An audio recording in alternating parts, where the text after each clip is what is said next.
Manusia sangat mengagungkan kemerdekaan. Jagat besarnya disebut kemerdekaan. Jagat kecilnya yang berlaku individual, subjektif, dan pragmatis disebut kebebasan. Manusia mengerek bendera universal dengan jargon kemerdekaan universal. Kemerdekaan manusia dan kemanusiaan. Kemudian menerapkannya untuk kebebasan personal dalam perilaku sehari-hari. Manusia sangat akrab dan posesif terhadap kemerdekaan dan kebebasan.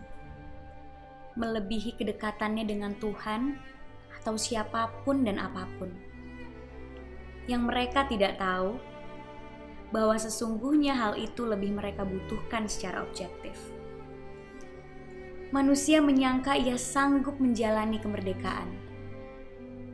Manusia mengira kemerdekaan dan kebebasan adalah jalan yang mereka mampu menempuhnya. Bahkan manusia berpikiran bahwa mereka bisa memakan kemerdekaan, menelan kebebasan, serta mengenyamnya sebagai kenikmatan utama hidupnya. Sedemikian rupa sehingga kebanyakan umat manusia mendewa-dewakan dan bahkan menuhankan kemerdekaan dan kebebasan.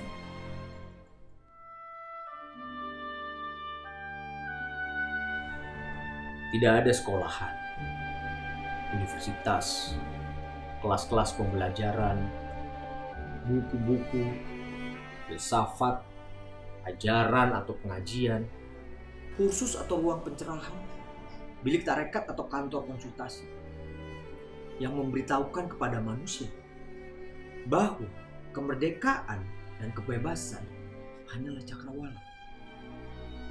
Ia bukan semesta yang real. Ia hanya energi untuk dikelola demi menemukan tahapan-tahapan batas. Umat manusia berumah di batas-batas, bertempat tinggal di ruang-ruang yang harus mereka ukur, dan untuk itu mereka harus mendirikan tembok-tembok. Umat manusia survive dalam ukuran, dan ukuran adalah batas.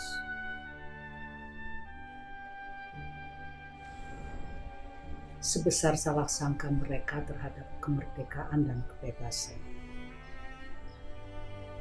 sebesar itu pula kehancuran dan kematian menghentikan langkah mereka.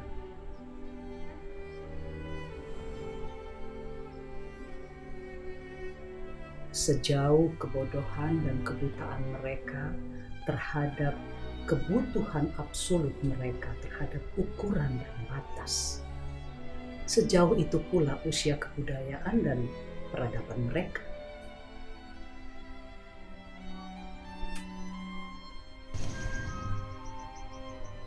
Ketidakterdidikan mereka terhadap ilmu kemerdekaan yang membuat mereka lebih berkonsentrasi pada bebas, bukan pada batas.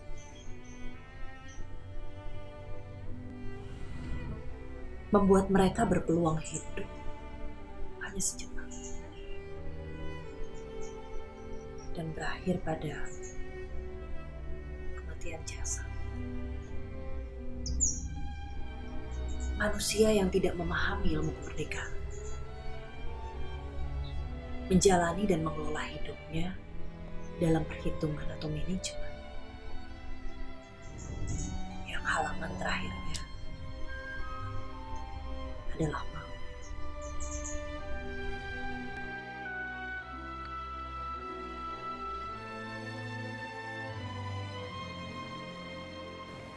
Kuburan adalah tutup buku. Makam adalah turnamen yang berakhir. Nisan adalah kenangan. Dan kenangan adalah masa silam. Jika makhluk Tuhan mengakhiri perjalanannya pada nisan masa silam, begitu mati, ia tidak lagi memiliki masa kini, apalagi masa depan. Bahkan orang yang merasa dirinya sedang memeluk dan menjalani agama, umumnya menyangka dunia adalah satu hal, Dan akhirat adalah lain hal. Mereka menyimpulkan bahwa sesudah dunia ada akhirat. Tapi hidup yang mereka jalani adalah dunia. Ia tidak pernah mempelajari dunia dan akhirat sebagai sebuah kesatuan. Mereka melangkahkan kaki dalam sebelum dan sesudah. Tidak pernah bersentuhan dengan nuansa bahwa seluruhnya ini sesungguhnya adalah sekarang. Mereka menyangka dunia bukan sekedar bagian sangat kecil dari akhirat. Mereka menyangka sedang hidup di bumi, sementara di sana ada langit. Mereka mengira bumi adalah sesuatu yang lain di luar langit. Mereka berpikiran bahwa akhirat dan langit adalah nama suatu benda yang tidak di bumi dan tidak di dunia.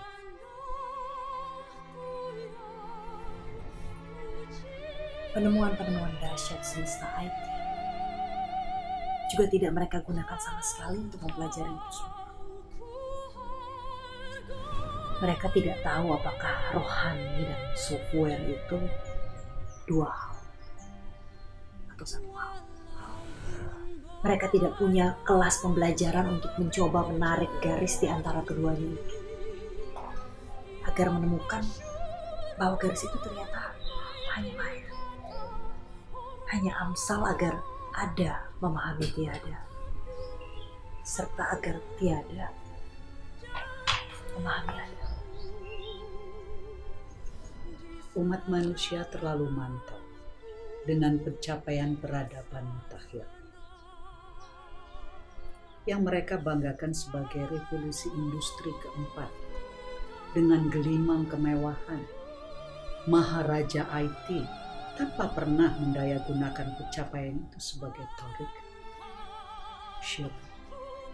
syari untuk menuju sesuatu yang sesungguhnya dibutuhkan secara hakiki oleh perjalanan kemanusiaan. Mereka menyangka mereka benar-benar manusia. Sehingga mereka tidak tahu bahwa Maha asal usul manusia Sedang menantikan mereka dengan cinta, kemurahan Dan kedermawanan. Dirgahayu Indonesia.